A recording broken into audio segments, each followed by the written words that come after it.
सर। हाँ मिस्टर अदय, आप बैठिए। जी सर, थैंक यू।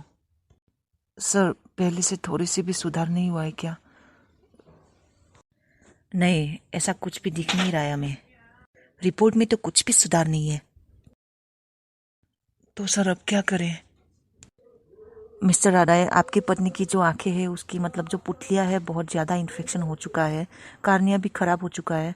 तो इसके लिए मतलब अभी तो मतलब क्या सर? मतलब ये है मिस्टर राडाई, आपकी बीवी के लिए आंखें चाहिए। क्या आंखें चाहिए?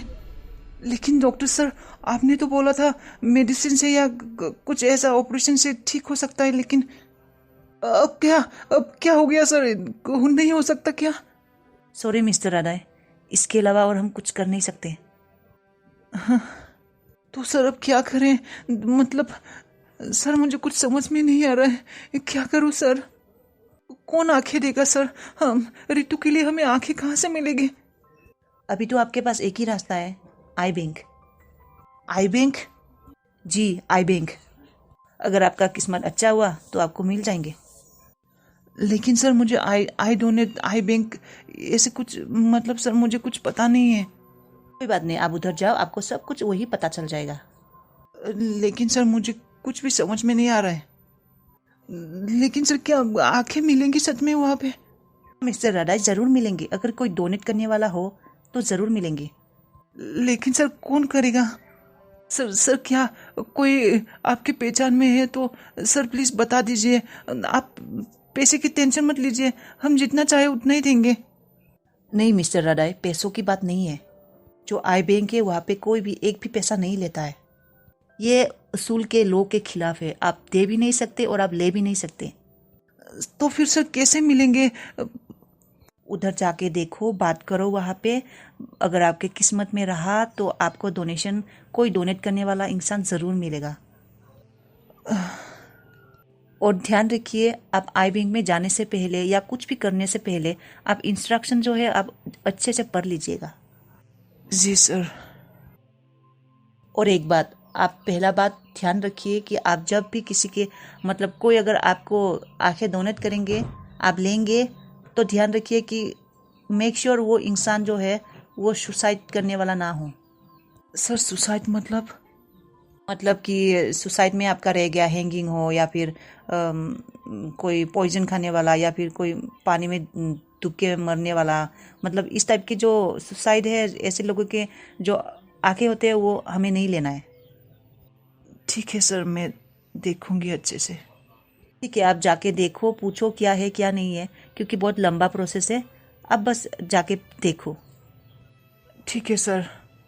तो ठीक है, तो हम चलते हैं सर। हाँ ठीक है। दाबा मा बुङो डक्टरा? माबा रायज्लायनो लिंहरदोंमोन बेखौ? माबा बुंखो डक्टरा? गिनायसो मोनबाय दं आङो। मा बुंगोनथाय? साराथ' बुंदोंआनो मेगना इनफेक्सना बांद्राय जादों होननानै। आरो मायबासो बुंबावो ना मायोथाय? अपारेशननि बाथ्राफोरसो बुंगोन ना मायो सारा? आगोलथ' सारा बुंदोंमोन जेबो अपारेशन खालायाबाबो जागोन, बेबायदिनो हामलांनोबो हानाय होननानै समजों लोगोसे सम नांगोन होनना बुंदोंमोन। दालाय माथो सारालाय बेबायदिसो बुंलायखो? गोसोखौसो दुब दुब मोनबाय थाबाय आङो। इसेबां बोसोरनिफ्राय बे मोनसे आसाखौ लानानैनो थांनानै दङ आङो। मेगननि नोजोरा फैफिनगोन, आं सानसे समाव नुफिनगोन होननानै। दिनैसिमबो जेबो मोजाङानो जायासै। भगवान, आंनि जिउआ बेबायदिनो जोबलांसिगोन नामा खोमसियैनो? आंनि मेगननि नोजोरखौ होफिनला नोङो इसोर। मायबा मोनसेथ' लामा दिहुननानै हो इसोर। रितु। रादाय फैबाय नोङो? मा बुंबावगौ सारा? मा बुंबावगौ? थौ न' रायज्लायगोन थौ। मानो? मा बुंदों सारा? खिन्थानाय। आरो मा बुंबांगौ? अपारेशननि बाथ्रा बुंदों नामा? फैफिनगोन होननानै बुंदों ना? नोजोरा फैफिनगोन होननानै बुंदों ना? आंनि मेगना मोजां जाफिनगोन होनना बुंदों ना सारा? मा जाखो? मानो बुङाखै नों? आं गोसोखौ गिनाय मोनदों। मा जाखो बुंनाय? रादाय बुंना मा जाखो? मा बुंदों सारा?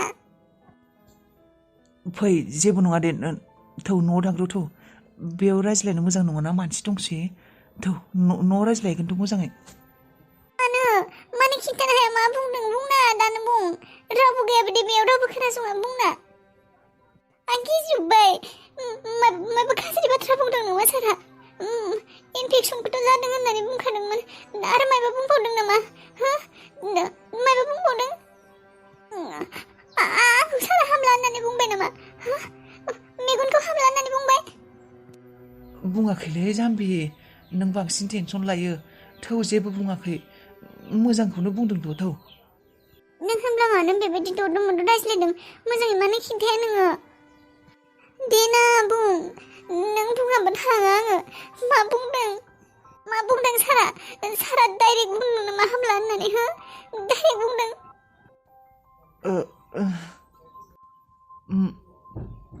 रितु सारा बुंदों मा सारा बुंदों मुलि आरो बेबायदि ट्रिटमेन्टजों जेबो जाला होननानै मा जेबो जाला मुलि ट्रिटमेन्टजों जेबो जाला थारमाने हामला आङो बेबायदि बुंदों नामा सारा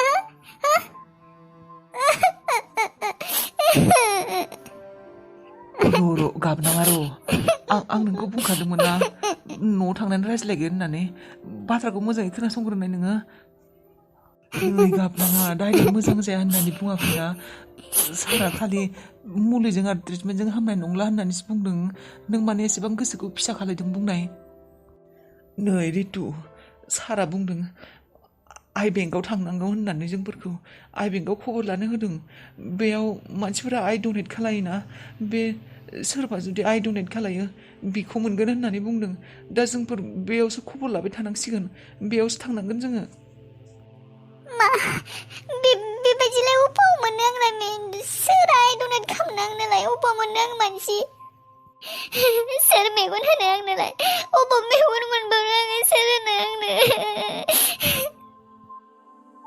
मोनगोन र' मानो मोना नों माने एसेबां गोसोखौ फिसा खालायदों बेसे मानसिया बेबायदिनो मेगननि नोजोरखौ मोनगासिनो मेगन डनेट खालायग्रानिफ्राय मेगन मोनगासिनो जोंबो मोनगोन आरो माब्लाबा सानसेबाबो माब्ला बे साना माब्लाबा फैगोन ना आंनि जिउआव माब्लाबा मोनफिनगोन जानो बेफोरखौ आंनि जिउआव सिमांखौनो सुजुल आं फै थांसै फै एसेबां सानबाय थानांला माबा मोनसे जागोन ना सारा बुंदों माथो मोनगोन दे होननानै फै मोनगोन र' सम लागोन आरो टेनसन लानाङा रितु गोबां मानसियानो आइ डनेट खालायो मिथिबायना नोंबो मोनगोन सानसे समाव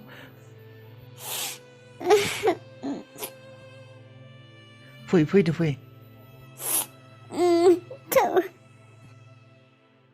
जानो मा जाखोथाय डक्टराबा मा बुंखो दा मोजां जानायबा हामगौमोन थाबनो एसेबां बोसोरबो जाबाय दासिमबो हामला डक्टराबा मा नायबाय दं डक्टरासो मिथिगौ आरो आलायसिलाय मोनसैहाय आङो नंनायनि नङिनि फिसाज्लायाबो साना हौवा सानै हिनजाव हाबा खालायबाय बेबो बिनो सासे हिनजावबो सान्थि गैया सासेया मेगन नुवा गोनांबाबो बेनो सासे आरो बेनो असान्थि हौवायाबो न'आव थाला जेथिंबो असान्थियानो असान्थि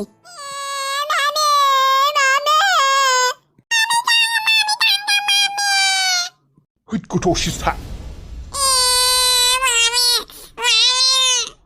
र' फैगोन र' नोंसोर नोमा नोमफाया हस्पिटालाव थांनो फैगोन सिथा गथ' बुजागोन दा एसे था ओइ गथ' ओइ अबाव थांनो आबौ सना राजा फैनाय नै आबौ चक्लेट दं आंनाव चक्लेट फै आइसक्रिम साला गथ'आबो साला बे बिमा बिफायाबो दाबो सफैला ओरैनोथ' जोंखौ नायनोनो हाया दासिमबो सफैला साला गथ'खौ गालांदों बेयाव साला गथ'आ बेसे जायोलै दहायनिफ्राय आइसक्रिम जायै 10थासो जासिगोन आइसक्रिमखौनो दा खिनाय जाबाबो आंहासो दाय जागोन लोमजागोनसो दा आरो बाराबा आंहासो दाय गोलैगोन अबाव नोंसोर नोमा नोमफाया माबादि लिंहर साला नोंखौ बेबायदि नायबाय थानो हाया आङो अबाव नोंसोर नोमा नोमफाया डिस्टार्ब बेयाव थांफानो हादि नोंबो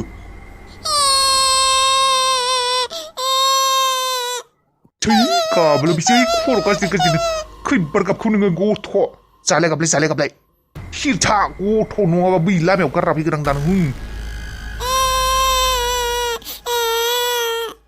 बे साला दाउखाया बबाव थांखोथाय सान्ति दाउखाया दाबो सफैला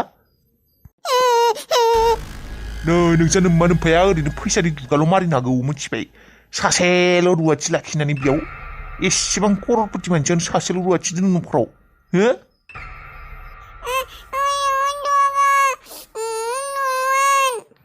मा उन्दुनो नोंलाय उन्दु बेयावनो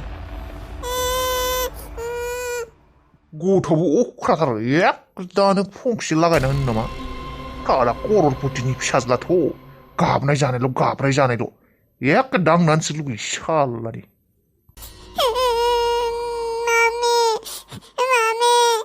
थै गाबबाय थालै जाय खि गाबा गाबबाय थालै गथ'फोरखौ बिदि बुरखायबाय थानो हायालां